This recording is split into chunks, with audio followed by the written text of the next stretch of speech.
Alright, magandang hapon na ho sa lahat natin ng mga viewers Luzon, Visayas at Mindanao all over the world. Welcome naman sa ating panibagong video, panibagong reaction, mga ka-action, mga kakampeng. Eto na nga ho ang mga DDS supporters, mga ka-action.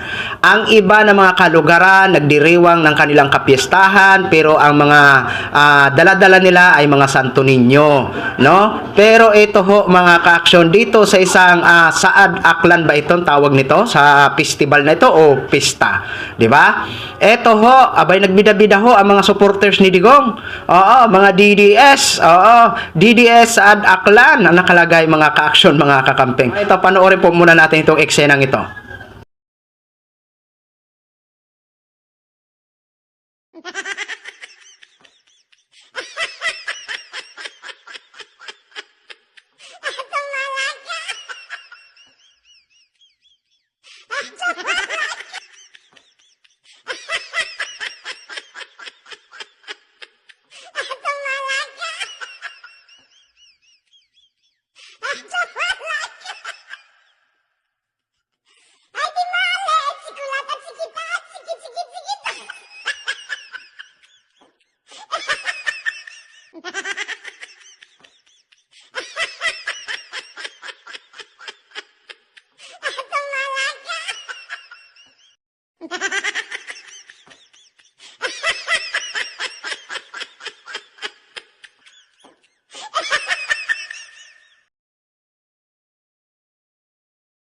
So yun na ho mga ka-action, no, napanood na ho natin ang kanilang eksena.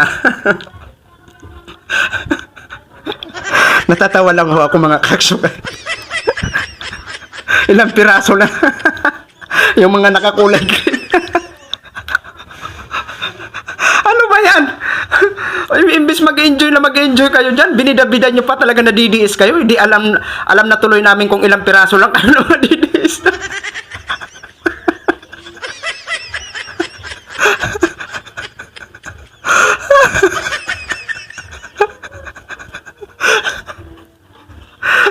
Ang iba ng mga lugar nag-celebrate ng mga kapiestahan nila, mga Santo Niño ang dala. Yan ang inyo. Pero dyan, yan ang binida nyo.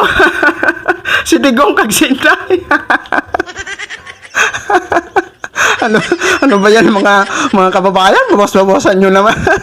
Ano yan? Kinakampanya nyo na sinday. Matagal pa 2028 pero binibida nyo na ang mukha ni Inday.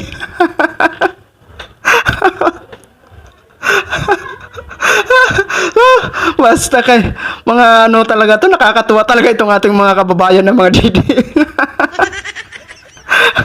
Buti kung marami kayo dyan. Ilang piraso lang pala.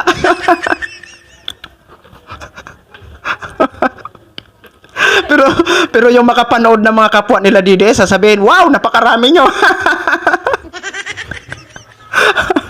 pero alam natin, nakakaunti lang ho sila mga ka-action. Kitang-kita naman, nakisali lang sila.